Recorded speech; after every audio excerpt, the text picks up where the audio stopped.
আসসালামু আলাইকুম এভরিওয়ান, কেমন আছেন সবাই? আশা করি সবাই ভালো আছেন, সুস্থ আছেন। আলহামদুলিল্লাহ আমরাও ভালো আছি। তো আজকে হচ্ছে পহেলা বৈশাখের অনুষ্ঠান।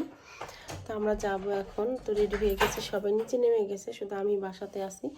তো আমি হচ্ছে বাসা থেকে খাবার কিছু বানিয়ে নিচ্ছি। আমি হচ্ছে চিতই পিঠা বানাইছি, আর হচ্ছে 2 আইটেমের ভর্তা, আর হচ্ছে গজা। এই আর সামিয়া শাড়ি পরছে, সবাই শাড়ি পরবে, আমারও শাড়ি পরার কথা ছিল, বাট আমি 2টা বাচ্চা সামলাইতে পারবো না, এই জন্য আমি শাড়ি পরি নাই। আমি 3 পিস পরছি। এই যে, তো সবাই নিচে নেমে গেছে, চলুন। এই তো বাসা থেকে নেমে গেছি আমরা, আর এখানে হচ্ছে আমরা দাঁড়িয়ে আছি। আজকে হচ্ছে ইতালিতে ফেস্তার কারণে হচ্ছে বাস চলতেছে না। তো ট্যাক্সিকে ফোন দেওয়া হয়েছে, ট্যাক্সিও পাচ্ছি না আমরা, মানে দাঁড়িয়ে আছি। তো আমরা বলতেছিলাম যে কিভাবে যাব। এরপরে হচ্ছে ভাবিদেরকে ফোন দিই, ভাবিদেরকে বলি যে ভাবি আমরা আসতে পারতেছি না, আজকে তো বাস চলে না। আর ট্যাক্সিকে ফোন দেওয়া হয়েছে, ট্যাক্সিও আসতেছে না, মানে অনেকবারই ট্রাই করা হয়েছে, ট্যাক্সিওয়ালারা ফোন মানে রিসিভ করতেছে না। তো এখানে আমরা দাঁড়াইয়ে অপেক্ষা করতেছিলাম। তো ভাবি বলতেছিল আপনি একটু দাঁড়ান, ভাইয়ারা আসতেছে। তো দাঁড়িয়ে আছি, ভাইয়ারা আসবে, ভাইয়াদের জন্য অপেক্ষা করতেছিলাম আমরা। আর আজকে হঠাৎ করে এতটা পরিমাণ গরম লাগতেছিল, এখানে দাঁড়িয়েছিলাম না, রৌদ্র ছিল, মানে প্রচুর গরম লাগতেছিল, সবাই মানে অস্থির হয়ে গেছি, কি বলবো, বাচ্চারা বিরক্ত করতেছিল। এরপর ফাইনালি ভাইয়া চলে আসে আমাদের নেওয়ার জন্য। তো আসার পরে এই যে হচ্ছে গিয়ে আমরা উঠে গেছি গাড়িতে। তো গাড়িতে করে যাব, গাড়িতে নিজেদের গাড়ি হলে না যে কোনো সময় যে কোনো জায়গায় যাওয়া যায়, বেশি টাইম লাগে নাই, খুবই কম টাইমের ভিতরে চলে গেছি আমরা। কারণ নিজেদের গাড়ি থাকলে এই যে একটা সুযোগ থাকে যে যখন তখন যেখানে সেখানে ঘুরতে যাওয়া যায়, বাট আমাদের তো গাড়ি নেই, জানি না কবে হবে। এইখানে তো আর নিজেরা মানে বাংলাদেশি লাইসেন্স দিয়ে গাড়ি চালানো যায় না।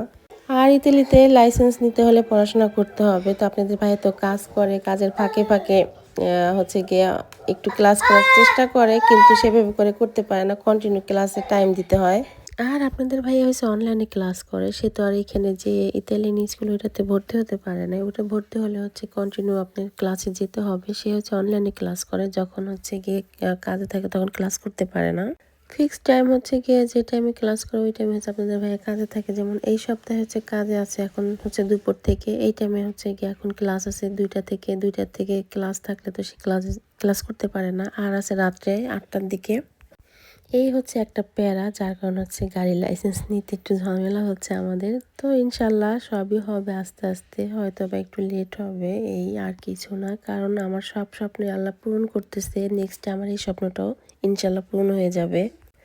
তো গাড়িতে উঠছি, ওঠার পরে হচ্ছে গিয়ে আমার ছেলে ঘুমিয়ে গেছে, এই যে আমার কোলের ভিতরেই ঘুমিয়ে গেছে। আর ও হচ্ছে আজকে দুপুরে ওরে ঘুম পাড়ানোর এত পরিমাণ ট্রাই করছি, বাট ও ঘুমায় নাই। তো গাড়িতে ওঠার সাথে সাথে ও ঘুমিয়ে পড়ছে।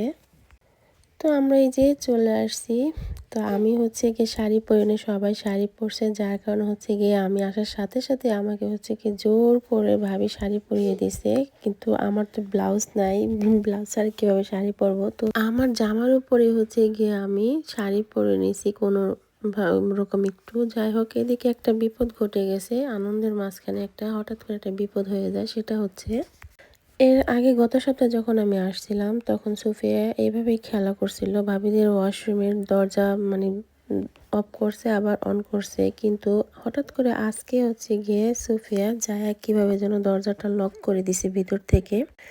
দরজার ভিতর থেকে লক করার কারণে মানে অনুষ্ঠানটাই মানে মাটি হয়ে যাওয়ার মতন অবস্থা হয়ে যাচ্ছিল। যাই হোক, সেটা একটু পরে বলতেছি। দেখেন, এখানে হচ্ছে ওরা বাহিরে খেলতেছিল, আর বড় বাড়ি, বাহিরে অনেক জায়গা। তো এখানে এসে সুফিয়া হচ্ছে বাহিরে খেলতেছিল, আমার খুব ভালো লাগতেছিল।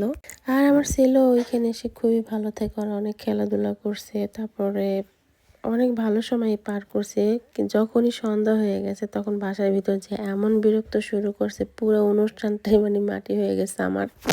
যতটা না আনন্দ করছি তার থেকে বেশি কষ্ট হয়েছে আজকে আমার, কারণ আমার ছেলে এত পরিমাণ বিরক্ত করছে। যখন গত সপ্তাহে আসছিলাম তখন কোনো রকম বিরক্ত করে না, বাট এই সপ্তাহে আসাতে অনেক অনেক বিরক্ত করছে। তো যাই হোক, এই যে হচ্ছে ওয়াশরুমে হচ্ছে গিয়ে ভিতরে। তো এই যে এই পাশাতে এই জানালাটা ভাগ্যবশত খোলা ছিল, খোলা থাকা অবস্থায় ওই সাইড দিয়ে এসে হচ্ছে ভিতর থেকে লকটা খুলে দেয় ভাবির ভাই, যার কারণে হচ্ছে সুপিয়াকে সহজভাবে আমরা বের করতে পারি, তা না হলে সহজভাবে বের করতে পারতাম না, অনেক ঝামেলা হয়ে যেত। তো আল্লাহ যা করে ভালোর জন্যই করে।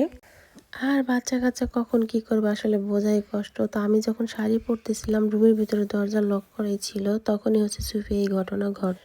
আমি বুঝতে পারতাম না। আমি বুঝতে পারছি শুধুমাত্র সুফিয়া কান্না করতেছিল। তো কান্নার শব্দটা কোথা থেকে আসতেছিল, তখনই যেয়ে দেখি সুফিয়া আটকা পড়ে। আর আমি দৌড়ে যেয়ে বলি যে সুফিয়া আটকা পড়ছে। এর ভিতরে ভাবির ভাই এসে ভিতরে যেয়ে ও দরজাটা খুলে দেয়। যাই হোক, এই ছিল আমার আজকের ভিডিও। আর এখানে ভাবি সব খাবার দিয়ে দিছে, আমি খাবার খেয়ে আসতে পারিনি। সবাই ভালো থাকবেন, আল্লাহ হাফেজ।